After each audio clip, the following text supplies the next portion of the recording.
Estás escuchando Radio Primavera Sound, proudly presented by Cupra.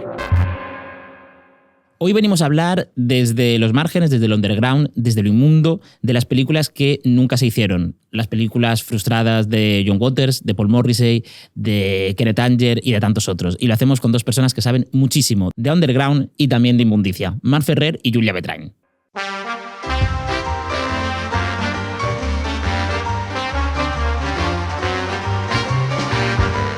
Mi perdición, un podcast de Filmin y Radio Primavera Sound, con Álvaro Augusto y Elodie Mellado.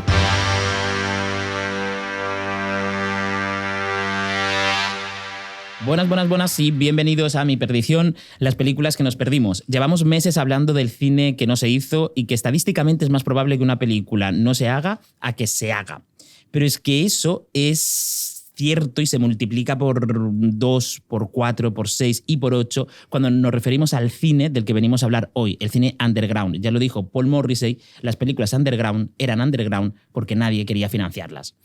Y dentro de ese cine, hoy hablaremos, también en parte, del que sí fue posible, pero que estuvo sometido a censura, a rechazo, a escándalo, es decir, el cine que a muchos les hubiera gustado que no fuera. Y la razón, en muchos de esos casos, es que era obsceno, inmundo o escatológico. Así que ya os lo adelantamos, en este episodio habrá inmundicia. Y ahora es raro que haya dicho inmundicia cuando tengo que presentar a nuestra primera invitada, que como todo el mundo sabe, ella es, muy pulcra y muy pura. Ha trabajado en distintas entidades del sector educativo y social y desde 2019 forma parte del equipo de mediación y educación de la Filmoteca de Cataluña. Pero no solo trabaja acercando el cine a los demás, sino que también lo hace ella misma. Desde sus inicios participa en las películas de Marc Ferrer haciendo de actriz o colaborando en otros roles y también sale en La amiga de mi amiga. Musa como Gala y diva como la Taylor, Julia Beltrán. Muchas gracias. Iba a hacer un aplauso, bla, bien. Y pura, bueno, ya se verá. Y si tú eres musa como Gala, la persona que te acompaña tiene que ser Dalí, prácticamente. Aunque yo creo que a él le gustaría más que se le definiera como el hijo imposible entre John Waters y Eric Rohmer. Compruébenlo viendo las películas que llevan su Filmin, que están disponibles en Filmin: La maldita primavera, Puta llamada, Corten o Reír, cantar, tal vez llorar. Hay una frase suya que yo creo que ya hemos dicho en este episodio en algún momento. Se ha hablado de Marc Ferrer. Se ha hablado de Marc Ferrer y yo dije esta frase de memoria citándola, ahora la leo. Hago películas para demostrar que se pueden hacer películas. Marc Ferrer. Yo creo que otro aplauso aquí. Gracias. Bien. Y como siempre, mi compañera, mi amiga, una persona que no sé cuánto sabe de inmundicia, pero que también tiene el corazón muy puro, Elodie Mellado. Jo, pues no sabía tanto, Álvaro, pero ayer me abriste como a un mundo para preparar este podcast. El mundo de la inmundicia, ¿no? El mundo de la inmundicia del que ahora quiero conocer más. A ver, yo es verdad que tampoco como controlaba muchísimo de cine underground y hablando del podcast, Álvaro me puso en órbita, pues mira esta peli, la de Flaming Creatures, que yo creo que aquí podemos tener algo, ¿no? Y, o sea, una peli que yo no veía desde que cumplí los 17 años. Yo es que ni la conocía. Y de repente es como que se han abierto las puertas a un mundo que solo quiero como ver y consumir. Pues vale, para ser súper rápidos, Flaming Creatures es una peli que se adelantó a muchas cosas. De hecho, se hace 10 años antes incluso de que John Waters hiciera Pink Flamingos. Se hace incluso antes de que Andy Warhol hiciera Chelsea Girls.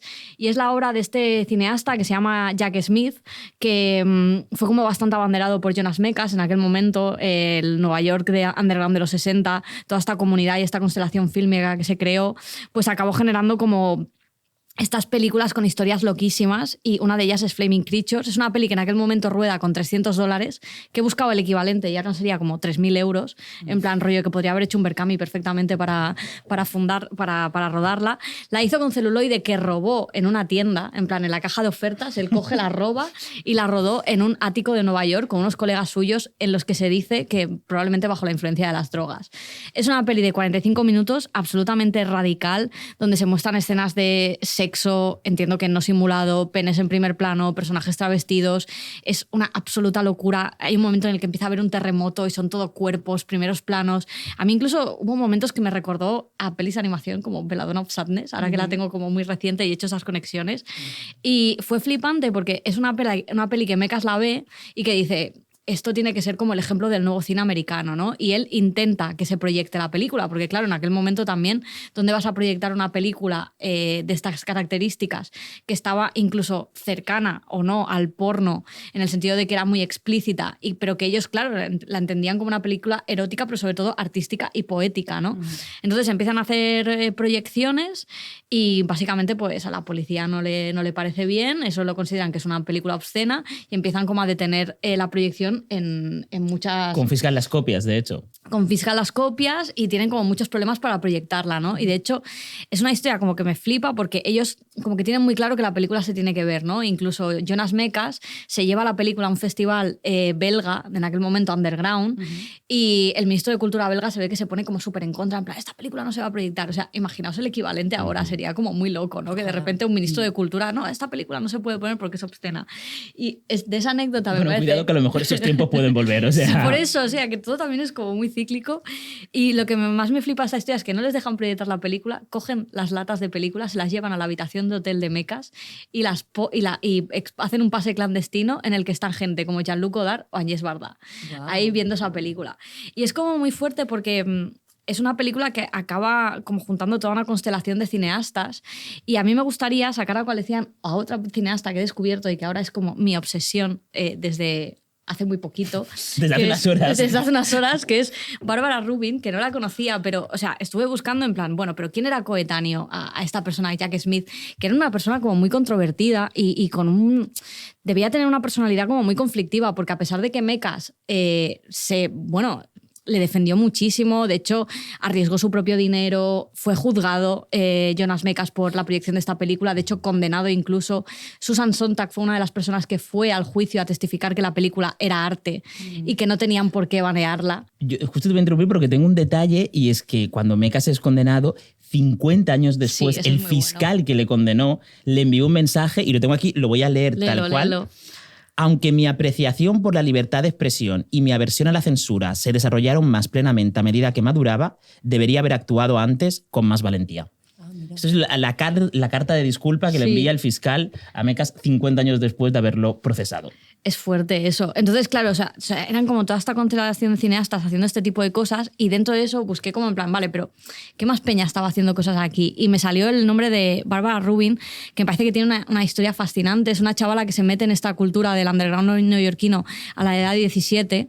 Rodó una película que se llama Christmas on Earth, que tiene un dispositivo formal que es fantástico. O sea, tenía unas instrucciones de proyección, la película, que era que todos los pases había 2 bobinas. Una con un background y la otra con una imagen que se superponía a ese background. El background tenéis que pensar que eran pues genitales en primer plano, todo como también de una potencia erótica muy fuerte, ¿no? Y es súper chulo porque ella daba instrucciones a que el proyeccionista tenía que poner gelatinas de colores que las podía ir cambiando aleatoriamente en la película cuando quisiera para generar como este aspecto expresionista. Y no solo eso, sino que la película debía proyectarse poniendo la radio, sintonizándola en una cadena de rock y cada noche la música que acompañaba a la película sería diferente. Entonces haría así como rollo, no sé, como que esa proyección siempre era única, ¿no? Y es una figura que estuvo como muy ahí al margen, se dedicó como a conectar a toda esta escena, pues por ejemplo conectó a Velvet Underground con Andy Warhol, conectó también a Bob Dylan con Andy Warhol, es como que fue el pegamento cohesionador de esta época de los 60 en Nueva York y es como súper desconocida porque luego a los 30 años se metió de repente en una secta judía, tuvo como 5 hijos y falleció en el parto.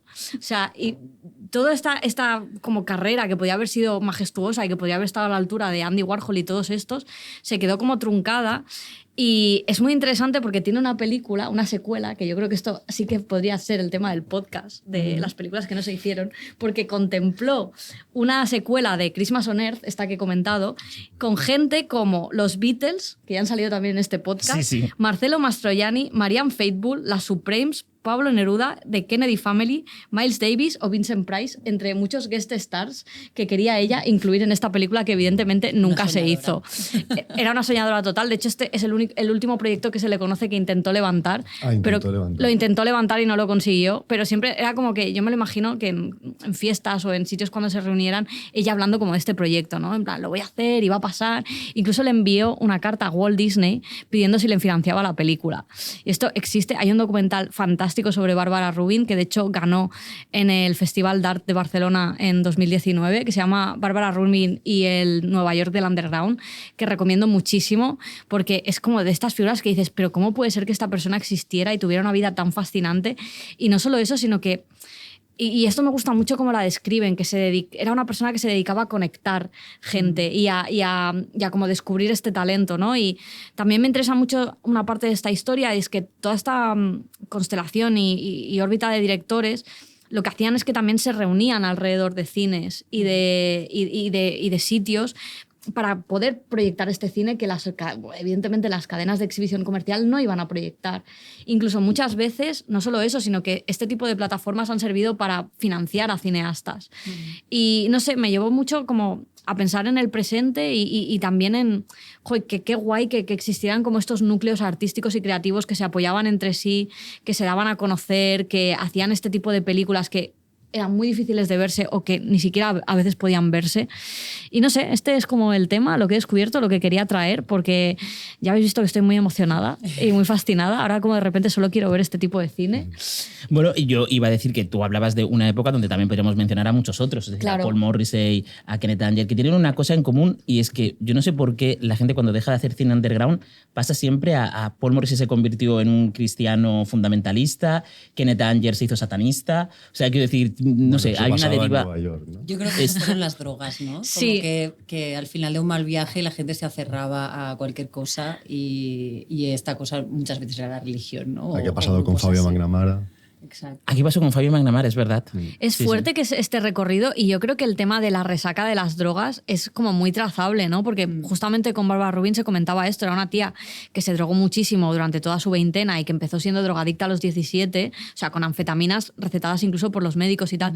Y luego como esta resaca espiritual, ¿no? Después, cuando llegas a otra etapa de tu vida, pues fuerte como que muchas veces salga por este misticismo. Sí, y que hay la ilusión de que ahora es como mucho más accesible hacer una película con bajo presupuesto, desde un punto de vista underground, exhibirla en cualquier lado, pero en realidad la falta de espacios autogestionados, por ejemplo en las grandes ciudades, ¿no? La falta de cines, eso, lo que tú has comentado, robar una bobina de una tienda, subirse a un ático en pleno Nueva York, todo esto ahora es bastante complicado, o sea, los medios... Hay cámaras en las tiendas. Claro, y los medios para salirse de lo establecido, para irse a los márgenes, etcétera, no están asegurados, ni mucho menos, sino que es complicado tener un cine ocupado, es difícil tener un espacio grande para encontrarte con tus amigos y crear por el tema de la vivienda. O sea, que también hay como esta ilusión de que ahora es mucho más fácil, pero creo que también hay que poner en valor que estos espacios existían porque había gente que los tomaba y que se dieron unas circunstancias increíbles y que eso a nivel creativo, a nivel libertad, dio lo mejor del cine, ¿no? Que es esta absoluta libertad y ese estar desacomplejados porque no lo vamos a proyectar para el público mayoritario, lo vamos a proyectar para nuestros amigos y para pasarlo bien. Sí, hay un punto como muy de... O sea, y yo me lo llevo a pensar en plan de... Estamos romantizando este pasado que cuando vemos estas historias, evidentemente ya están ordenadas, todo el mundo pues ha fallecido, claro, y se puede como trazar este recorrido. Pienso como... Me lleva mucho a llevarlo al presente, ¿no? O incluso a otras épocas. Pienso mucho también en la época del VHS. O sea, si en los 60 fueron las Bolex las que se liberaron un poco a nivel democrático de que todo el mundo podía grabar de repente con una Bolex, luego pienso mucho en las cámaras de vídeo digital, que también fueron otro paso en incorporar el underground cuando quizá no se podía como rodar tanto, ¿no? Y me pregunto mucho si hoy en día, o sea, romantizo mucho el pasado y pienso, joder, qué guay que esta gente se juntara para hacer estas cosas y que un crítico y cineasta como Jonas Mekas invirtiera tanto de sí para descubrir a nuevos cineastas, para validarlos, para darles espacios. Y pienso mucho en el presente de, tenemos estas figuras, ¿dónde está pasando esto? Y trazando esto, pues en los 60, Bolex, en la cámara digital, pienso, ¿ahora Internet es un poco eso? Bueno, Internet es una ventana de exhibición, ¿no? Que antes pues no existía. Pero sí, a mí me da pena porque yo pienso que, pues eso, que antes costaba muchísimo, aunque fuera underground, pero los cineastas tenían que pagar la película y el revelado, y que, por ejemplo, yo qué sé, pues Almodóvar, cuando hacía sus cortometrajes en Super 8 o cuando rodó Pepi Lucibom, no podía hacerlo de seguido, ¿no? Era cuando tenía dinero para poder comprar película y para poder revelar, ¿no? Y que hoy en día esa limitación ya no exista, ¿no? Que sea tan fácil hacer una película, pues eso, pues con una cámara digital, con el móvil, con un ordenador, con tus amigos, pero que realmente creo que debería haber más espíritu underground, ¿no? Por lo fácil que realmente es hacer cine fuera de la industria, ¿no? Pero que falta como ese impulso, ¿no? Claro, yo lo que aprendí con Marc cuando nos conocimos, pero después con el ciclo de películas inmundas que organizamos en Zoom's Edge y luego en otros espacios, es después de ver muchas películas con este espíritu inmundo, de alguna manera lo que falta no es tanto que se puedan hacer las películas, porque eso se puede hacer, sino como un espíritu libre y de creatividad sin complejos, por así decirlo. Y eso que comentabas tú al principio, ¿no? De películas que rozan el mal gusto o que cuestionan o que se oponen absolutamente al gusto imperante, eso es lo que yo creo que cuesta más cuando estamos tan homogeneizados, tan acostumbrados a ver como unas cosas tan bonitas, tan bien hechas, con tanta facilidad, y que luego yo como espectadora, aunque puedo gozar muchísimo de cosas impecables a nivel estético, por así decirlo, o del gusto imperante, cuando veo una cosa que está como yendo en contra y se está pasando de frenada y tal, es como que me da mucho lo que yo necesito ahora como espectadora. Y eso lo aprendí con el ciclo de películas inmundas, que no sé si quieres contar gente de ahora también que programaste, porque hay gente muy desconocida que hace cosas increíbles. No, en plan, que yo pienso que hoy en día la gente que se quiere dedicar al cine o que quiere hacer cine, ¿no? Pues como se lo toma como una profesión, ¿no? Pues voy a la escuela de cine, a lo equivalente a la universidad, y pues eso, y mucha gente, todo el mundo quiere hacer cine como dentro de la industria, ¿no? Y conseguir financiación. Y sí, y eso, no sé, es como que siento que falta como la gente que realmente quiere hacer cine por pulsión, por pasión, ¿no? Como más es una vertiente artística y no tan industrial, ¿no? Claro, al final, pues los nombres de los que hablamos, ¿no? Pues Andy Warhol, Paul Morrissey, Jonas Mekas, incluso el mismo Almodóvar, ¿no? Esta gente no fue a la escuela, no fue a la universidad, ¿no? Para ellos no es una profesión, pues como, yo qué sé, pues como estudiar medicina, ¿no? El cine es una cosa como que te sale más del estómago, ¿no? Sí, y luego también el pensar qué significará esa película, ¿no? Lo que tú decías de los espacios, cuando se programan ciertas películas, y ahí también el trabajo de Marc de programación, o el que se hace desde el equipo de la Filmo, en mi caso, en programar, es pensar que de cada proyección que tú haces, aparte de que están pensadas en el marco de un ciclo, con lo cual la gente hace un recorrido determinado, pero cada proyección puede llevar a un creador, a una creadora, a conocer un universo, y eso va a impactar en su obra, o va a conocer a gente allí y va a decir, ostras, hay gente aquí que está viendo lo mismo que yo y que tenemos una afinidad, o va a crear un grupo de música inspirado en algo. O sea, como tener en cuenta cuando se programa una película el impacto que puede tener eso en la vida de la gente. Que es... Y vosotros más o menos lo habéis conseguido, porque en Barcelona sí que pudisteis tejer una serie de amistades que incluso van más allá del cine, y se integró también Adrià Arbona de Papatopo, que ha hecho tantas bandas sonoras para Marc. O sea, de alguna manera vosotros tuvisteis vuestra propia factory, por así decirlo. Ojalá la tengamos aún. O sea, también fue una probablemente sin el dinero que tenía Warhol, sin espacio, claro. sin factory. Pero fue una que surgió de manera natural, porque es eso, pues, yo siempre quería hacer cine y mi única manera de hacerlo ha sido de esta manera, ¿no? Porque yo tampoco no he sabido cómo hacerlo de otra manera, ¿no? Entonces yo tenía claro que con una cámara de vídeo, un ordenador y con mis amigos podía hacer películas, ¿no? Y lo que tú decías, ¿no? Al principio pues empecé a hacer películas para demostrar que se podían hacer películas, ¿no? Ahora ya pues estoy en otra. Pero sí, al principio empecé como por esa necesidad, ¿no? De demostrar que se pueden hacer películas. Es que yo lo veía claro, para mí eran matemáticas. Tengo una cámara, tengo amigos y tengo un ordenador. Se pueden hacer películas. Y tienes una necesidad no increíble. Que venga alguien a darme dinero para hacerlas. Sí, y lo de la comunidad es muy divertido. O sea, hay un componente en todo lo que estamos hablando, es que incluso en el cine underground, de no tomarse excesivamente en serio la creación artística, por así decirlo. Eso no quiere decir que a veces tu vida dependa de ello y que realmente hay una pulsión muy fuerte, etcétera, pero no tomarse excesivamente en serio creo que es un antídoto increíble para todo, la vida. para todo en la vida. Sí, para hacer cosas. Sí, Para hacer Sí. cosas, o sea, y desacomplejarse. Y por eso también todo el mundo fanzines, todo el mundo ¿no? de autogestión a nivel artístico, para mí es una fuente de inspiración brutal. Aunque luego solo hablemos de cine, ¿sabes? Con mi caso, por ejemplo, que yo hablo muchísimo de cine y luego participo como puedo, pero ese hablar también es de alguna manera hacer parte, ¿no? del cine. Lo que es cierto, que por poner un pero a esta especie como de idealización también que estamos haciendo del cine underground, es que los nombres que hemos mencionado, Paul Morrissey, John Waters, es gente que luego lo tuvo muy difícil para hacer sus películas. Es decir, que claro, o sea, Paul Morrissey llegó un momento que abandonó el cine diciendo es que ya no puedo más, es que la libertad y la autonomía que yo tuve en la época de Warhol, una vez que la Factory desaparece, yo me quedo destacada. Luego es verdad que se suma el Dogma 95 con las von Trier, Thomas Vinterberg y tal, pero es un tío que acaba absolutamente desilusionado. Sí, John Waters lleva, no sé... Una Sí. época que hizo pelis, sí. La de Sangre Sí. para Drácula, Carne para Frankenstein, yo creo que estas funcionaron Bueno, bastante bien. A posteriori también hizo como algunas pelis como más financiadas él. Vale, Bueno, yo, pero tampoco no sé muy bien cómo acabó su carrera. yo recomiendo mucho a la gente que vea las películas con Joe Dayasendro, uno de los hombres más guapos de la historia del cine, que Paul Morrissey explotó su físico, pero vamos, o sea, no hubo un centímetro de su piel que no quedase rodado por él. Y lo tiene un screen test también muy bonito. Warhol no hizo un screen test también de él, muy Sí, chulo. sí, Bueno, sí, no sí. sé. Toda esta cosa del homoerotismo en el cine underground y tal, yo lo venía pensando también. Y creo que también había una conexión entre el cine underground hecho con los propios medios y todo lo gay, digo gay porque muy masculino, pero luego también otras directoras que ahora podemos hablar Sí, más. Barbara Hammer. Barbara Hammer, etcétera.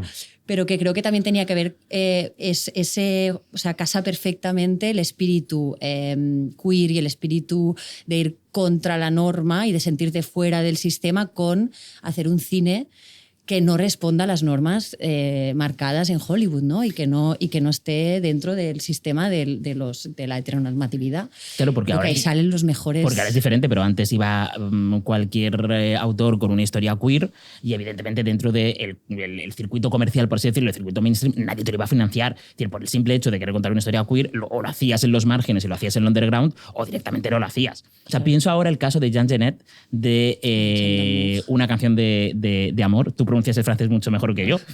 Que es una película que a mí me flipa, pero que se rodó en 1950 y que no se estrenó hasta 1970. Y por poner en contexto a la gente, no es una película muy explícita sexualmente. Preciosa. De hecho, es verdad que hay mucha metáfora, es la relación de dos prisioneros que no se ven, pero que se conocen a través de un pequeño agujero que separa cada una de sus celdas. Un agujero que es una obvia metáfora de lo que es un glory hole. Ya no voy a explicar lo que es un glory hole, supongo que la gran mayoría lo sabe. Yo tampoco, claramente. No lo sé. Y ellos dos, cuando se están conociendo a través de ese agujero, que hay una escena muy mítica, que es cuando se pasan el humo del cigarrillo por el agujero, hay un carcelero que desde fuera les está mirando, en una situación de mirón, de voyeur absoluto. Y hay una escena que es la que se consideró más explícita en su momento y que generó más escándalo, que es cuando entra el carcelero, coge a uno de los dos presos y le obliga a que se meta su pistola, o sea, su revólver, en la boca. En una obvia también metáfora de una felación. Jean Genet ahí tampoco fue excesivamente sutil en las metáforas, pero no es una película muy sexualmente explícita, pero da igual, es decir, estuvo 20 años prohibida. Totalmente. Y es curioso que también la recupera Mekas, porque es Sí. una de las pelis que acompaña precisamente a Flaming Creatures y me viene muy bien porque había una cita de Mekas donde hablaba de las dos pelis y a lo mejor la puedes leer, Álvaro, con tu voz preciosa radiofónica. Al igual que Flaming Creature, la película de Genet, Un chant d'amour, es una obra de arte. Y como toda obra de arte, se eleva por encima de la obscenidad y la pornografía. O para ser más exactos, por encima de lo que la policía entiende por obscenidad y pornografía. El arte habita en un plano superior, un plano espiritual, estético y moral. Increíble frase de Mekas. Yo Lo aplaudo. cuando vi esta escena, no tiene nada que ver, pero cuando vi esta escena de la peor persona del mundo, que se pasan el humo a cámara lenta para no besarse los dos protagonistas, ¿no? Que se están gustando, entonces como para no morrearse, se pasan el humo, pensé en Jean Genet y pensé ojalá todo el mundo que le haya gustado esta peli, que es mucha gente, hiciera el link y se fuera a ver Un chant d'amour por esa cosa erótica de pasarse el humo y aparte en una situación como con una pared en medio de boca a boca. O sea, creo que es muy, muy sexy, muy... O sea, es generador de unas imágenes, Jean Genet, que es muy loco. Yo la vi en una sesión de cine queer del Aula de Cinema, que es este programa de la Filmoteca, y iba con Scorpio Rising de Kenneth Anger. Y me daba esta sensación del mundo videoclips y de la cosa hiperestética, ¿no? Que muchas de estas cosas son fundacionales. O sea, aparte, Scorpio Rising se nutría 100% del imaginario heterosexual, motero, rock and roll, etc. Y lo llevaba a otro extremo y a otra lectura, que era la lectura homosexual, que era increíble, ¿no? Y creo que esa sesión fue muy especial por eso, porque había algo de estar viendo como los orígenes de todo lo que hemos visto después o de tantísimas cosas a nivel de colores, a nivel de tal. Y tengo muchas ganas de que la gente más joven o gente mayor que no la haya descubierto, descubra a Barbara Hammer ahora, porque Sí. creo que a nivel estético y a nivel de propuesta también erótica, desde el punto de vista de las lesbianas, esto va a ser... bueno, para mí fue un mega descubrimiento, Sí. Barbara Hammer. Bueno, Han y hecho de un hecho- documental sobre su figura, sí, ¿no? Bárbara Forever, que de hecho acompaña muy bien los cortos y creo que también estará, o se ha pasado ya en la Filmoteca dentro del Docs Barcelona, ¿verdad? Y que sí que es cierto que, y esto pasa mucho, al final vivimos en el presente y a veces es difícil o encontrar estos referentes o mirar atrás, ¿no? Pero es muy fuerte y a mí me parece una de las cosas más bonitas del cine cuando haces este trabajo de link, ¿no? Pues a lo mejor veo la peor persona del mundo y voy aquí atrás. O a lo mejor veo esta película y me conecta con este otro autor que me va a volar la cabeza. Y creo que, no sé, que pensamos que hoy en día hacemos cosas muy revolucionarias, pues que realmente esta gente estaba haciendo cosas que yo creo que exploraban límites que ahora nos hemos incluso como vetado, ¿no? O sea, pienso mucho en, ahora hay exhibición en internet, sí, pero los canales están más censurados que nunca. Quiero decir, a lo mejor sí que podemos poner una película en una plataforma que sea más oscura, pero a la mínima que queramos irnos a YouTube o cualquier otra plataforma masiva, es imposible porque toda esta cosa sexual que en aquella época exploraban tanto, o sea, sería imposible ahora de exhibir en este tipo de circuitos.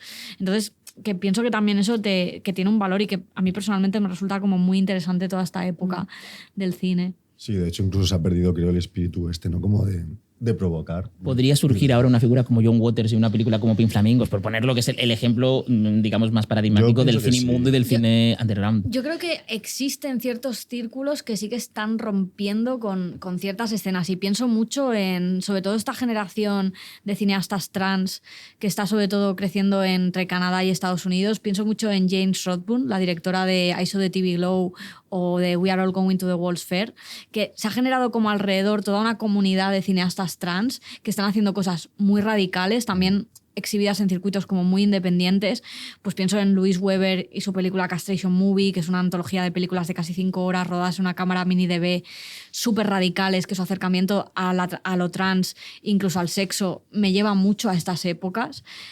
O incluso también otras como Alice Mayo, Vera Drew, como toda esta generación de cineastas como nacidos en internet, que sí que siento que están haciendo ese tipo de cosas. Vera Drew también tiene una peli que sí que está en filming, la de The People's Joker, que también la recomiendo mucho. Otra película que estuvo prohibida por DC, porque evidentemente hablaba de personajes de Batman sin licencia, pero también... Pero este ya fue temas de derechos de autor. Sí, fue temas de derechos de y autor, demás. pero también una película... No porque atentas al buen gusto. Sí, una película también muy radical que podría entrar en este carácter de inmundicia, absolutamente hecha por ellos y que también genera estas cosas bonitas de las que hablábamos, de las comunidades de cineastas que se ayudan entre ellos. Porque en las pelis de Louise Weber aparece James Rothburn. James Rothburn, que es, creo, ahora la cabeza visible de toda esta generación, que acaba de estrenar una película en Cannes que está siendo como una de las más comentadas, la de Teenage Sex and Death in Camp Miasma.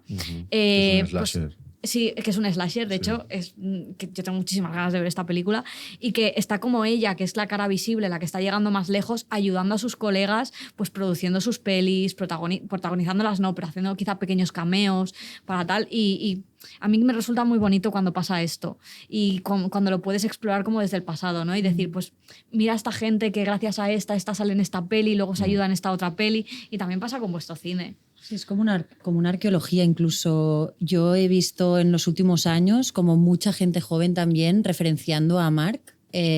No solo, o sea, que Marc con la tontería ya lleva 6 películas. Una tontería. Con Sí. las tonterías.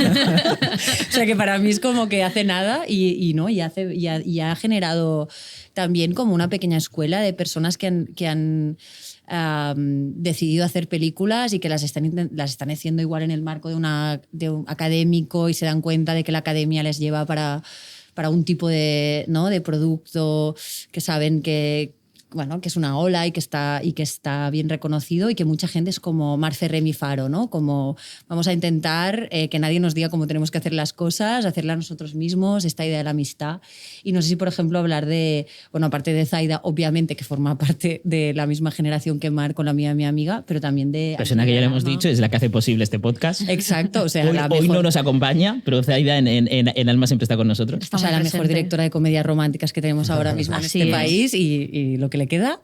Atentos a lo que viene. Exacto. Exacto, sí. Nosotros en la Filmoteca hemos programado un ciclo de películas, bueno, y en el cine es un set. Nosotros solemos programar un ciclo de películas que se llama Películas Inmundas para visualizar todo este cine underground, que no forma parte de la historia del cine, pero que existe y que reivindicamos, sobre todo que creemos que desde la institución se tiene que reivindicar, porque si no, ese cine se va a perder.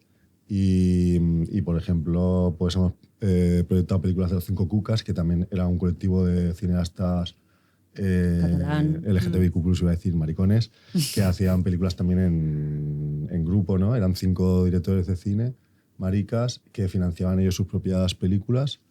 Y que para mí eso es un ejemplo de lo que realmente es el cine queer, ¿no? Porque el cine queer... Y esto hoy fue en día llamamos cine queer a todo, pero el cine queer para mí tiene... lo queer es una cosa que es pensamiento crítico, ¿no? Y para mí el cine queer tiene que ser también crítico, ¿no? Con la sociedad y con el cine.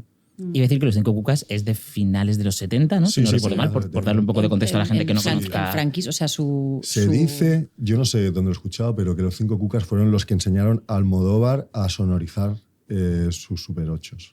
Hostia. No sé dónde lo escuché. Luego Eduardo Gión, que es una persona que también ha hecho mucho para la conservación de la memoria de un cineasta travesti del Molino del Poble Sec que se llamaba Pierrot, que hacía unos Super 8 chulísimos, también basándose en el espíritu de las películas de vampiros, etc. O sea, una diversión increíble. Eso lo puso Marc en el ciclo de Inmundas y es un regalo. O sea, son piezas. Y eso sí que ahora, por ejemplo, está conservado en el archivo de la Filmoteca.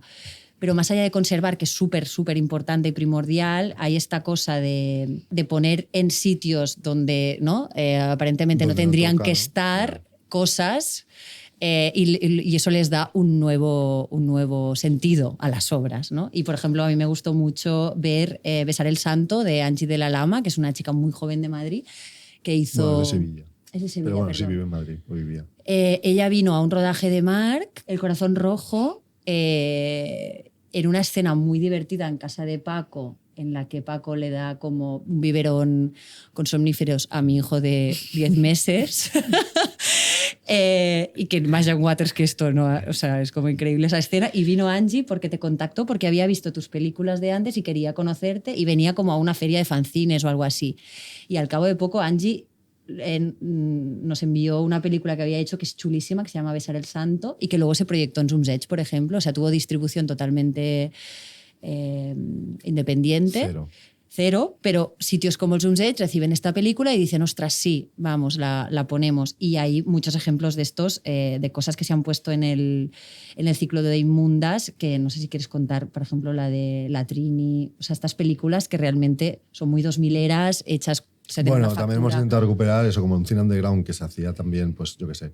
La Trini es una película que está dirigida por Daniel Gómez Ruiz, que es un cineasta que hacía cine underground en los 90, finales de los 90, 2000, y claro, es un cine que si nadie se preocupa por él, pues ese cine es que la gente ya ni lo conoce, ¿no? Porque se conocía en la época, pues... En su entorno, en Valencia. Sí. Y en el mundillo, pero que son cineastas que van desapareciendo. Entonces, creo que hay que preocuparse, ¿no? Porque es cine que tiene mucho valor. O sea, no porque una película esté hecha sin presupuesto o esté hecha técnicamente pobre, no va a tener valor, ¿no? Entonces, no sé, hay que ver el valor.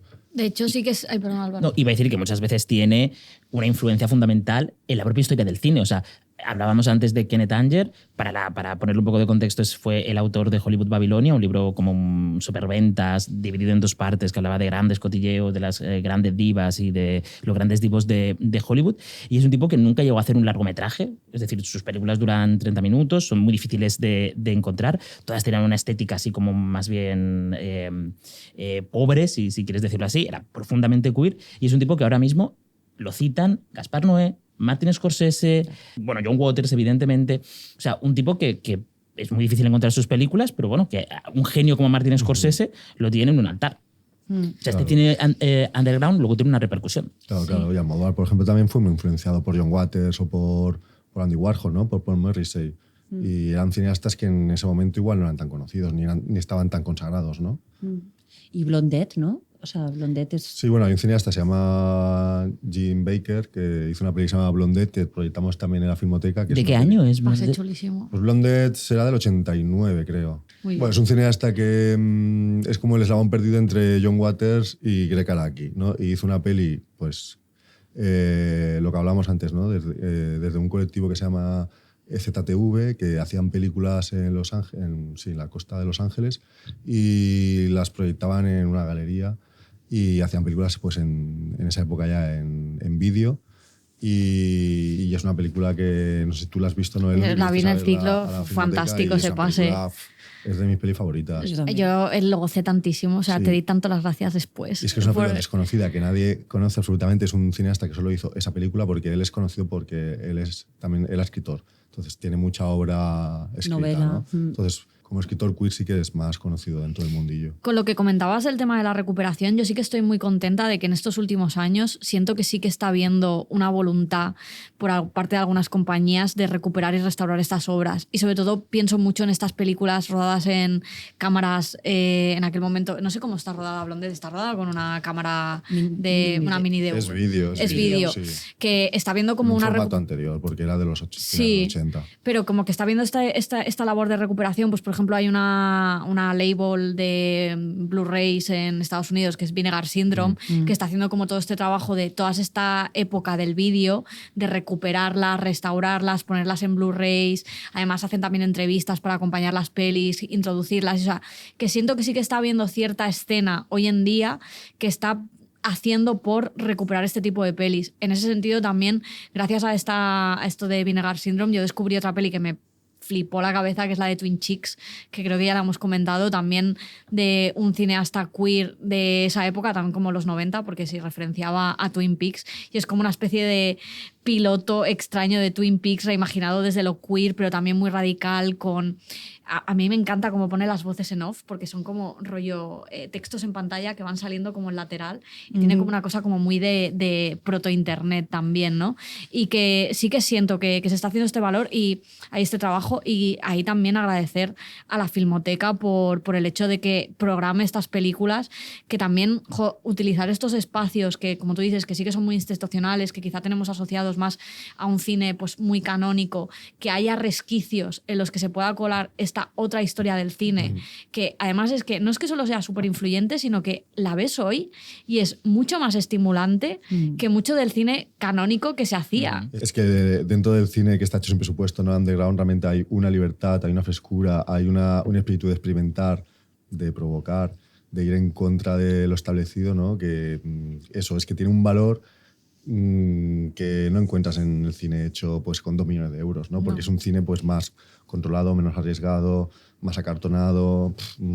Por eso, a mí es que... Y es que sobre todo a nivel visual, que siento que es un cine que es realmente muy contemporáneo, o que siento que es lo que debería ser la contemporaneidad ahora, que teniendo en cuenta pues todos los dispositivos que tenemos, que si móviles, que, ¿sabes? Como con toda esta infraestructura que tenemos ahora, que siento como que realmente molaría que se aprovechara más, porque siento esas películas como mucho más cercanas ahora de mucho cine contemporáneo que veo, no sé, es como muy... me rompe la cabeza siempre.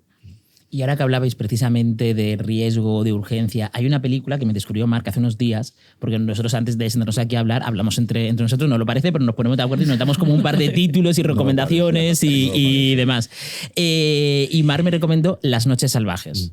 Yo creo que habla un poco de esta película. A mí me fascinó por completo. Es una película francesa que hizo pues, un escritor Cyril Collard era su nombre. Exacto, que era pues eso, marica. Y bueno, él tenía SIDA y escribió una novela que se llamaba Las noches salvajes, y antes de morir él mismo dirigió esta película que estaba basada en su novela, y él mismo la dirigía y la protagonizó, y es la única película que hizo, y es una película que la ves y es como muy única, ¿no? Y tiene eso, tiene como, o sea, no está hecha con 0 euros, pero tiene un espíritu también muy de cine hecho en los márgenes, ¿no? Que es pues, por donde él se movía. Y donde se nota que además está rodada con urgencias, esa cámara exacto. a mano, esos cortes abruptos. Es una película que, por cierto, ganó 4 Césars en el 93, incluyendo Mejor Película, y que Cyril Collard no pudiera recoger ninguno porque murió justo 3 días antes de la ceremonia de SIDA. Y es una película que me encanta porque es del 93, es de la misma época que Filadelfia, que es un retrato absolutamente manipulado y edulcorado de las personas seropositivas, y en cambio el retrato que hace Cyril Collard en Las noches salvajes está tan alejado de la autocompasión que podría tener, evidentemente, como víctima de una enfermedad, y muy cercano a una especie de honestidad brutal. O sea, el protagonista, él, no es un tipo ejemplar, ni muchísimo menos. No es un héroe, es una persona, de hecho, manipuladora, es una persona que hiere, es una persona que desaparece cuando le conviene, que es caprichosa. Y me encanta esa especie como de falta de moralismo a la hora de plantearte mi historia. Simplemente te la voy a contar, no quiero representar nada, simplemente soy y esto es lo que te cuento. Es una película que transmite muchísima vitalidad, que es algo que yo siento que le falta a mucho cine actual. Y me recuerda mucho a las películas de Gael Morel, que es otro cineasta francés que es bastante desconocido, pero bueno, en Francia se conoce. Pero bueno, esa es otra historia. Las noches salvajes está en Filmin. Está en Filmin, es verdad. Está en Filmin. Y Gael Morel, yo creo que también algunas de él yo las he visto ahí. Gael Morel es Los Juncos Salvajes. Los Juncos Salvajes. Vale. Bueno, Yo no he visto Los ninguna peli Salvajes suya. era el protagonista, pero después él hizo él es director de cine y después él hizo sus películas desde muy jovencito, porque creo que empezó a dirigir pues a los 20 años o así. Y son pelis también muy en la línea de Las noches salvajes. Sí, yo creo que a veces lo del presupuesto es limitador. O sea, cuando hablamos de cine underground, también lo hablamos mucho con Marc, que no solo es el presupuesto, o sea, hay pelis con un alto presupuesto, un presupuesto correcto, que tienen ese espíritu y esa urgencia y esa vitalidad que dice Marc. Por ejemplo, Laberinto de pasiones de Almodóvar ya no es una película hecha con 0 euros, ¿no? Porque es una película que financió creo que los cines Alphaville. O sea, en los cines Alphaville fue donde se proyectó Pepe Luis y Bon durante tanto tiempo, ¿no? Y tuvo tanto éxito que los propios cines le financiaron a Almodóvar su siguiente película, que fue Laberinto de pasiones, que pues eso está hecha ya con más recursos, pero para mí sigue teniendo como ese espíritu, ¿no? de cine hecho underground. Al igual, pues, por ejemplo, yo qué sé, pues Arrebato, ¿no? De Zulueta, también creo que es una película que tiene como ese espíritu, a pesar de que está hecha con medios, ¿no? Y con técnicos. Y que igual hay una... ¿Mencionaréis el título de alguna película que tenga más presupuesto, que sea más grande que Arrebato o que Laberinto de pasiones? Hablábamos de Querel, ¿puede ser? Querel, por ejemplo, de Fassbinder, sí. Por ejemplo, sí. O sea, toda la obra de Fassbinder tiene ese espíritu pues de ir en contra, ¿no? De todo, Sí, o hago esta película o reviento, ¿no? Hay ese punto. Y de hacer lo que da la gana. Pues Godard también, por ejemplo. Yo qué sé, hay casos de cineastas. Sí, yo estoy muy obsesionada con Barbara Louden, con la directora de Wanda, que solo pudo hacer una película, pero que aparte ella fue actriz en películas de Elia Kazan, etcétera. Y cómo se nota en la película, aparte de que no tenía un gran presupuesto, pero bueno, consiguió un mínimo presupuesto, se nota que ella se obsesionó con la historia que cuenta la película, que es una mujer que la juzgan por un crimen, y ella pide activamente o quiere que la encarcelen porque quiere realmente apartarse de la sociedad, que es un retrato de todas las opresiones y de toda la cárcel que supone para una mujer en los años 50, 60 querer ser libre. Entonces yo creo que Barbara Louden es como un ejemplo muy, muy increíble, y siempre pienso en las pelis que hubiera podido hacer ella si no hubiera tenido tantos problemas en producir esta, y que fue una película que en su día sí que la alabó mucho Marguerite Duras, por ejemplo, que se fascinó con ella, pero que luego se ha tenido que recuperar como un poco a posteriori, y es una película súper antisistema y hecha casi con fiebre, ¿no? Que esto creo que lo decía Bergman o Godard, o Truffaut, refiriéndose también a las películas de Jean Vigo, ¿no? que él estaba enfermo, entonces pudo hacer muy pocas películas, y todas las películas que vemos de Jean Vigo o incluso Bergman en algún sentido también, tienen como fiebre, hay ese delirio y ese no puedo más y voy a hacer esto y voy a crear esta imagen, y me parece que Barbara Loden es un ejemplo muy, muy interesante. También porque me leí un libro que me encanta, que se llama Vida de Barbara Loden, de Nathalie Leger, que le dijeron, haz una enciclopedia del cine, o sea, estaban pidiendo a varios escritores que hicieran como una enciclopedia de directores y directoras de cine, y le dijeron a esta escritora que hiciera el de Barbara Loden. Entonces empezó a investigar y dijo, no puedo hacer una entrada en una enciclopedia, tengo que hacer un libro. Y habló de ella, de la historia de su madre, de la historia de la señora en la que se inspiró Barbara Loden para contar la historia, o sea, la criminal, y hace un libro precioso, muy cortito, que recomiendo mucho. Sí, es una peli fascinante, la verdad. Además, ahora está restaurada, con lo cual también es posible recuperarla fácil. Antes me ha surgido una pregunta cuando estabais hablando de si creéis que hoy en día hay un cineasta que también pueda tener acceso a presupuestos en plan, bueno, no como súper grandes, pero... Cineastas terroristas hoy en día, pues Albert Serra, por ejemplo, ¿no? Eso es, esa es la pregunta. Sí. O sea, todavía, evidentemente, gracias a Dios, existen muchos cineastas... Yo no estoy tan de acuerdo con lo de Albert Serra. Sí, no sé, pues pero como no definir a Godard o a Fassbinder sí. o a cineastas así. Claro, cineastas que hacen cine en contra de todo, ¿no? O sea, a mí, por ejemplo, me encanta, que no tiene nada que ver con Albert Serra y está mucho más al margen, David Domingo, Stanley Sunday, su nombre así artístico, que tiene una peli que sí que está en filming que se llama Stop, que la hizo... ampliamente apoyado por sus amigos durante el post-COVID, donde no se podía hacer más cosas que eso, quedar con los amigos cerquita y hacer algo al aire libre. Es un musical esto, es un ¿no? musical con doble pletina, Exacto. Que son sus amigos, y es brillante. Y David, si mira su historial fílmico, toda la parte de los Super 8s, para mí también es un clave del humor, o sea, es un clave de esto que decíamos, del goce y de la diversión, y que tiene un sentido del humor, ya también a título personal, que creo que se echa muchísimo en falta en el cine, y que yo creo que Albert Serra igual al principio tenía como una visión como más irónica y más divertida, y creo que con el tiempo se está yendo para un lado que no lo veo tan... Yo con Pacifiction me reí. Bueno. Sí. No, pero bueno, sí que es cierto, ¿no? Como estos cineastas caballos de Troya que te meten en esas películas que son muy radicales, pero que luego además son abrazadas por un público más grande del que hay en el underground. O sea, yo creo que ahora mismo Albert Serra probablemente está en su mejor momento a nivel de público. Por el público y por la industria. Sí, que sí. Es cosa que no le pasó evidentemente ni a Kenneth Anger ni a muchos de los que hemos citado hasta ahora. Y luego a Ado Arrieta, que es un cineasta también muy, muy poco reconocido aquí en España, mucho más en Francia, donde vivió en el mayo del 68, aterrizó ahí en París, y que tiene una buena filmografía, y que ahora ha hecho una nueva película que se llama El Anorak Rojo. Ado Arrieta es un cineasta que es español, y lo que dice Julia, ¿no? Desarrolló como toda su carrera en Francia, hizo sobre todo muchas películas en París, y en la época de, pues en el mundillo también como underground de París, se relacionó con toda la gente de los Callers. Con Vilamatas, con Margaret Duras, o sea... En sus películas aparecen como muchas travestis y bueno, gente así como del mundillo queer también.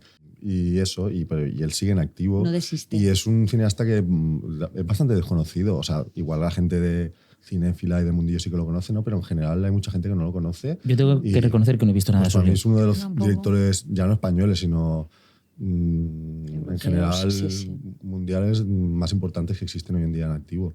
Y eso, ya ha hecho una película que se llama El Anorak Rojo, que la ha hecho con 0 euros, con una cámara de vídeo que se compró en el Corte Inglés. Claro, él hizo, por ejemplo, con más presupuesto, hizo una película que se llama La Bella Durmiente, Ah, esta me suena, sí, esta está en protagonizada Filmin, por sí. el actor este de rizo rubio que sale en Los Amores Imaginarios. Dirce Snyder. Sí. Exacto. Exacto. Sí. Y es genial porque lleva lo underground, que es algo que en Blondet también se ve, o sea, coge como referencias de la cultura popular, Walt Disney. En Blondet hay una escena muy interesante con el parque temático de Disney.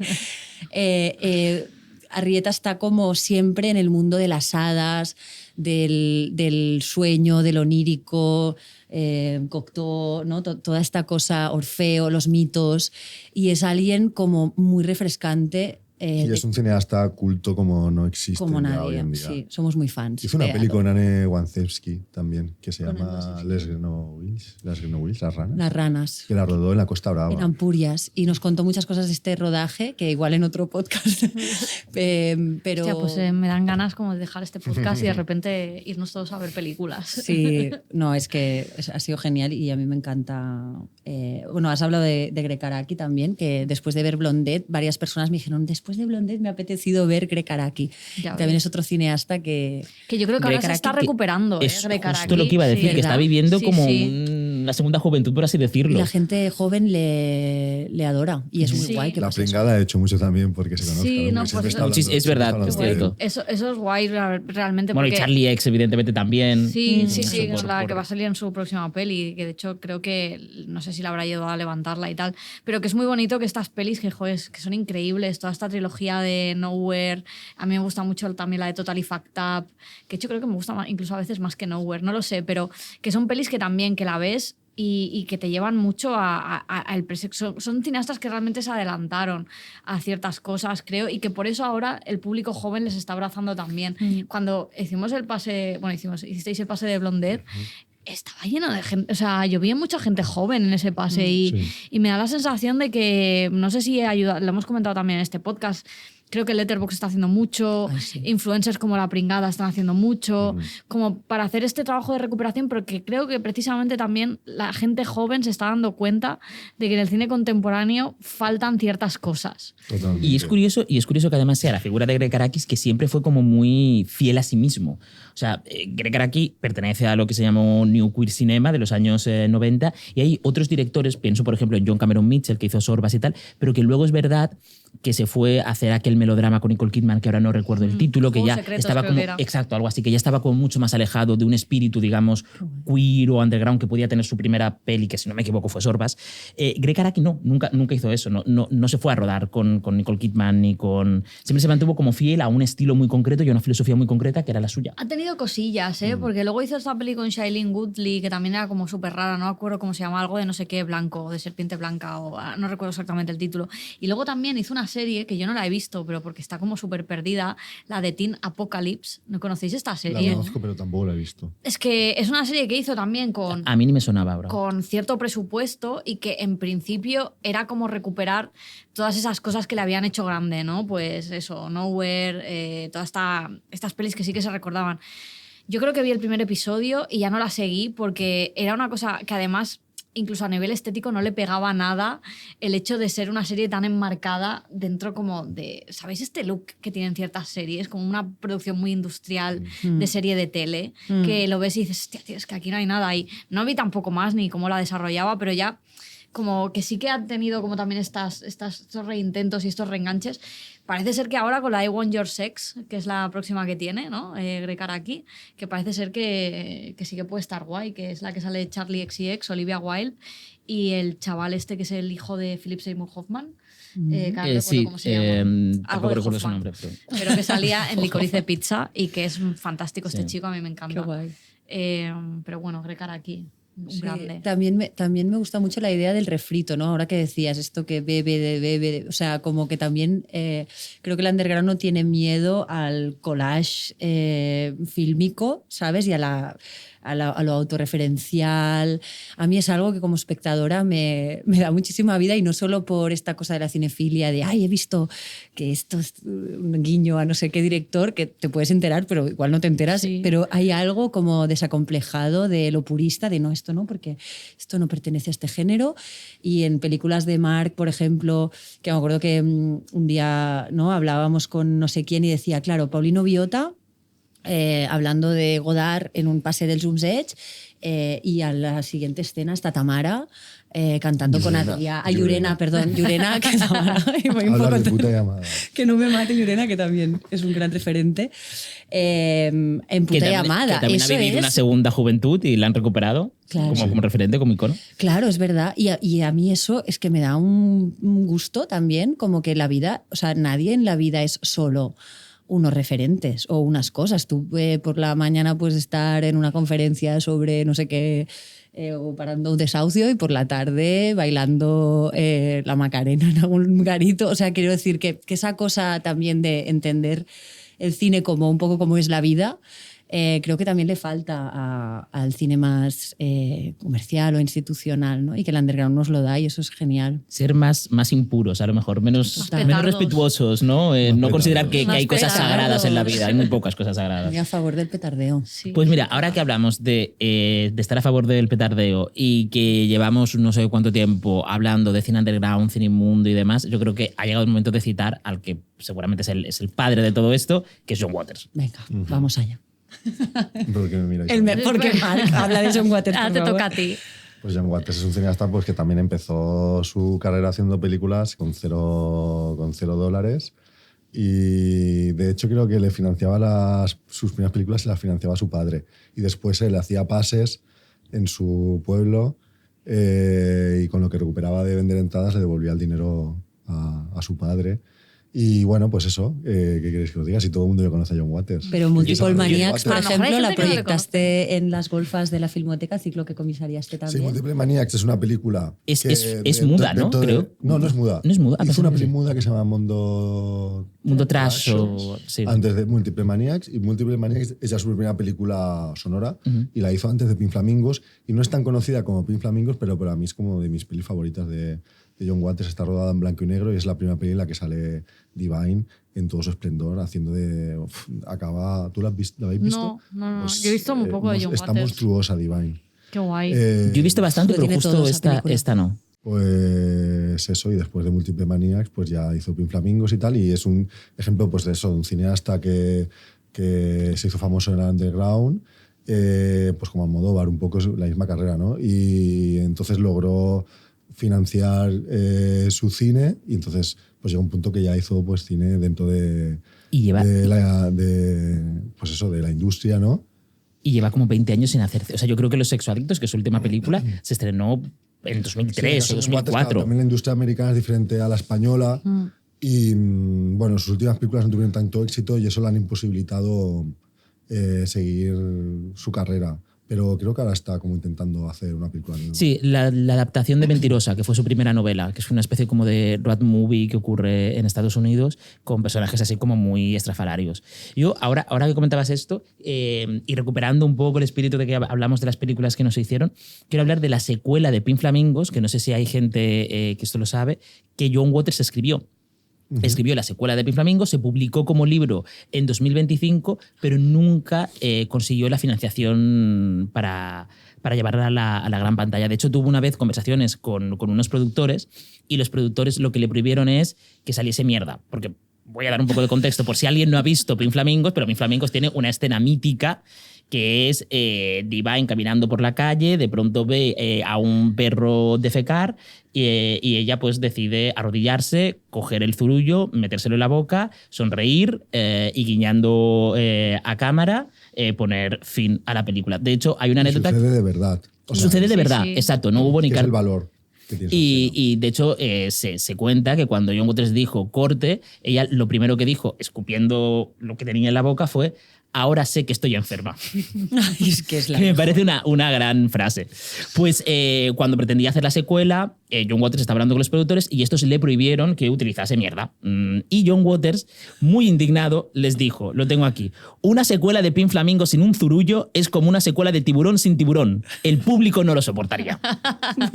Me encanta lo del público, no lo soporto. Y entonces hizo la novela. Y entonces, O se publicó. se publicó en 2025 porque él estuvo también un par de años más intentando levantar la película, hablando con otros productores y demás, pero cuando murió una de sus actrices fetiches, que es la que hace de la madre adicta a los huevos en Pink Flamingos, Eddie Massey. Exacto. Cuando murió ella, John Waters consideró que ya no tenía sentido continuar con esa historia y decidió aparcarla para centrarse en otros proyectos. Que eso es como muy bonito, es como el gran homenaje de se me ha muerto la musa y ahora directamente voy a dejar a mi obra en un cajón. De hecho, en la Filmoteca se pasó un corto documental muy bonito sobre Eddie, ¿cómo has dicho? Eddie Massey, sí. Se llamaba Sí, es Carta verdad. Letter a Eddie Massey. Y explica toda la historia Sí. de cómo la conocieron, que Es era camarera de un superbonito. bar. Sí, y eso también es muy inspirador, ¿no? Que yo a veces, no sé si se sabe, pero en las pelis de Mark muchas veces los personajes también llegan a la película de una manera muy mágica, que es que un día salimos o que alguien aparece en un rodaje porque es amigo de alguien y de repente es Saya Solana, siendo la actriz más giallo que tenemos por aquí mejor. y haciendo una interpretación increíble, y de repente era una persona que vino porque un amigo suyo vino a un rodaje, etcétera, etcétera. Y esas cosas que pasan en las películas de John Waters desde la comunidad, y que la gente se va juntando y que iban a un bar y de ahí cogió la actriz y esa capacidad de ver a la Sí, Eddie peña. Massey era camarera en un bar donde siempre se reunían todos los de John Waters y sus amigos, ¿no? Entonces... Les hacía como de mami, ¿no? En De- Múltiples Manías ya pues rodaron en ese bar y ya salía Eddie Massey de camarera en ese bar.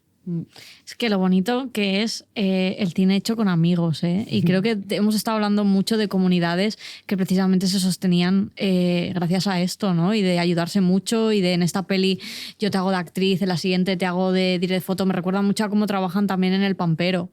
Esta comunidad de creación también argentina, que se han ayudado mucho entre ellos, pues tanto La Flor como Trenquelaunque, que también son películas que están hechas con medios realmente muy precarios, porque esto Mariano Ginás siempre lo dice, en plan, yo no necesito grandes medios para hacer una película, tengo una cámara, pues para adelante, y se van como dejando la misma cámara, y a mí lo que hacen en El Pampero también me parece como súper guay. Ellos tienen una corriente muy narrativa, en el sentido Muy de que literaria. muy literaria, que son pelis totalmente distintas, a nivel formal quizá no son tan arriesgadas, aunque tienen sus cositas, pero bueno, que también me parece otro caso de comunidad creativa juntándose y haciéndose cosas, ayudándose, que es como creo que es lo que más me gusta del cine a Sí, veces. hay que decir también que no es todo tan bonito. Vale. Y que, Yo lo veo desde fuera y lo romantizo. Claro, Muy bien. pero que el cine underground cuesta muchísimo hacerlo y que también no se hace de manera underground sin dinero porque se quiere hacer así de esa manera, ¿no? Ya. Se hace porque es como se puede hacer. Y es un cine que si no se respalda también económicamente, en cierto momento es un cine que está en peligro de extinción porque un cineasta no puede estar toda la vida haciendo películas de esa manera porque conlleva un esfuerzo Y un desgaste, titánico supongo. que al final la mayoría de cineastas que hacen cine de esta manera pues acaban desapareciendo, ¿no? Sí, o rindiéndose. Y nadie quiere hacer toda la vida cine por amor al arte, la gente también quiere vivir de eso, ¿no? Sí, sí, total. Y eso de las películas que no se pueden hacer a veces es porque, o las películas que no se hicieron a veces son coyunturas o cosas de la industria, pero a veces también son las condiciones materiales, ¿no? Como, yo que sé, Marta Balletbo o no sé cómo se llama, a Claudia Bale, que hizo Girlfriends, que es una película increíble que inspiró también a Lena Dunham mucho cuando hizo Girls, y que es una cineasta que podría haber sido más importante que Woody Allen o igual, y la industria y la televisión, que es donde ella trabajaba, le fue pasando por encima de una manera que ella dijo, yo me bajo de este barco, y nos hemos quedado sin pelis también por culpa de esta cosa de no tener respaldo y de condiciones materiales. O sea, que a tope con el cine underground, pero que, como dice Marc, hay Sí, que... yo creo que también hay un tema de, supongo, y también viéndolo desde fuera, pero claro, a veces también cuando entras en cierta rueda de más dinero, tienes que responder ante más gente, puede que haya una cierta pérdida de libertad. Y creo que hay veces que hay cineastas... Es un tema. Es un tema. O sea, creo que hay cineastas que saben jugar bien a este de hago una peli para mí y hago otra peli pues o para el estudio o para la productora o para quien quiera. Y como que se pueden como acomodar más a este sistema, y luego otros que dentro de no querer renunciar a esta radicalidad, aunque sea a costa de hacerlo con medios muy precarios y tal, se quedan ahí y dicen, pues si no puedo hacer películas de esta manera, pues no las haré y ya está. Que volviendo al inicio del podcast, fue lo que le pasó a Jack Smith. Jack Smith nunca quiso entrar en ese círculo capitalista en el que sí que entró Warhol y que sí que al final supo navegar en él para sacar precisamente partido y dinero de todo este mundo del arte, y Jack Smith no quiso y acabó su carrera sin poder hacer ninguna película más, enfadándose además con todos sus amigos que le habían apoyado en un principio, acaba enfadado con Jonas Mekas, le acaba como acusando también de no haber sido lo suficientemente radical y de haberse como metido como en esta corriente como más de sacar un beneficio para poder vivir, también todo se ha dicho. Entonces yo creo que hay como siempre esta dicotomía, ¿no? También un poco en... Sí, a ver, luego está el ejemplo de Almodóvar, ¿no? Que él siempre ha hecho cine dentro de la industria y siempre ha hecho, bueno, siempre, a partir de su segunda película, y siempre ha hecho cine con absoluta libertad, siempre ha hecho lo que ha querido, ¿no? Sí. Yo creo que sí que se puede, ¿no? Es un Hacer privilegio, carrera dentro pero de la sí. industria y realmente hacer lo que quieres. También Almodóvar fundó su productora y eso también le ha permitido tener Claro. muchísima libertad y muchísimo control y sobre todo pues el éxito, ¿no? El éxito también es lo que te hace... Sí, hay unas reglas del juego, pero es verdad que no siempre las creas tú estas reglas, ¿no? Entonces Warhol o Almodóvar yo creo que se han creado sus propias reglas del juego y ahí han entrado y ha sido increíble. Pero sí, no siempre es fácil, muy bien de no mitificar tampoco las condiciones. Hay que decirlo. Hay que decirlo. Está muy bien ser realistas. Yo ahora mismo tengo una pregunta, porque lo hacemos siempre más o menos cuando terminamos el podcast, que es preguntaros por vuestros propios proyectos frustrados. Las películas e historias que Marc quería contar que aún no ha podido hacerlo, aquel proyecto soñado que yo quería llevar a cabo en la Filmoteca y aún no he conseguido llevarlo a cabo. Bueno, yo a nivel laboral, más o menos todo lo que me estoy proponiendo lo estamos consiguiendo y está siendo increíble poder hacer cosas allí. O sea, yo era muy filmotequera antes de trabajar ahí. O sea, era una persona muy asidua a la filmoteca y aprendí mucho ahí. Entonces creo que es un espacio bueno, en el que hay mucho espacio para hacer cosas, sobre todo a nivel social, etc. Con lo cual aquí tengo sueños, pero creo que todos más o menos se pueden realizar. Y luego tengo un proyecto como... yo siempre tengo esta cosa como que me gusta muchísimo el cine, que no sé si os pasa a vosotros. La gente que nos gusta mucho el cine, en algún momento siempre nos planteamos de hacer cine, ¿no? Uh-huh. O sea, de alguna manera, bueno, no sé si os ha pasado a vosotros, a mí me ha pasado constantemente a lo largo de mi vida, he pensado, yo también quiero hacer. Y entonces, la última vez que fui a Madrid, bueno, y escribo mucho, eso sí, de toda la vida, entonces siempre me pienso como, ¿no? Como, wow, esto es buenísimo, ¿no? Como, Estás escribiendo una novela. me gustaría escribir una novela que tengo ideas y luego, y un poco he empezado, pero luego la última vez que fui a Madrid a ver a Marc, estuve un rato largo sola, después de estar mucho con él y con Ado Arrieta justamente, me inspiré mucho y pensé un corto que se podría rodar muy fácilmente, que es una chica que va a hacer una despedida de soltera, va a una despedida de soltera, que es un entorno absolutamente hostil y que si lo miras con un poco de distancia es como muy esperpéntico, y entonces se encuentra con Ado y le pasan cosas mágicas y después se encuentra con Marc y también le pasan cosas mágicas y eso es mi proyecto frustrado, que ahora lo he verbalizado y pienso, no sé si Queremos eso traerá verlo. suerte o no, pero ojalá lo pueda hacer porque se puede hacer de manera muy fácil. Qué guay. No sé, qué bien. Y yo, pues, es que yo llevaba 5 años con un guión de una película que quería hacer, intentando hacerla pues de manera como más convencional dentro de la industria. Bueno, la película convencional no, pero como dentro de la industria y financiada. Y bueno, lo he intentado durante varios años y al final he decidido hacerla pues a mi manera, fuera de la industria, con muy poco presupuesto y bueno, ya lo he rodado. Entonces, estamos ahora postproduciéndola, la película. Y bueno, pues mi proyecto frustrado, pues al final lo he hecho. Y después tengo una idea de una película que es de una clínica de belleza y así como de terror. Y eso también está llevo como varios años pensando en la idea de esa película y esos son los 2 proyectos así que tengo. ¿Puedes decir el título de los 2 proyectos? ¿Se pueden la anunciar? clínica de belleza no, porque no tengo un título definitivo, pero de la película que hemos hecho sí se llama Cinemanía. Qué guay. Y también agradecer a las productoras, ¿no? Que al final también las amigas que apoyan los proyectos de Marc, que... Sí, lo hemos o hecho sea, con Marga todas las Sarda, amigas. Sí. Alba Barneda, gente que está ahí también desde siempre. G. Marquero, G. de Marquero, Debut Films y Carlos Pardo. Divine Films. Es que si alguna lección podemos sacar del podcast de hoy, aparte de la importancia del underground, sin llegar a romantizarlo, es las amistades. O sea que creo que voy a despedir este podcast sencillamente diciendo que viva la amistad. Lloremos. Muchísimas gracias, sí, Julia. muchas Muchísimas gracias. gracias, Mar. Y muchísimas gracias, Elo. Y nos vemos en el próximo episodio. Adeu, adeu. Un placer.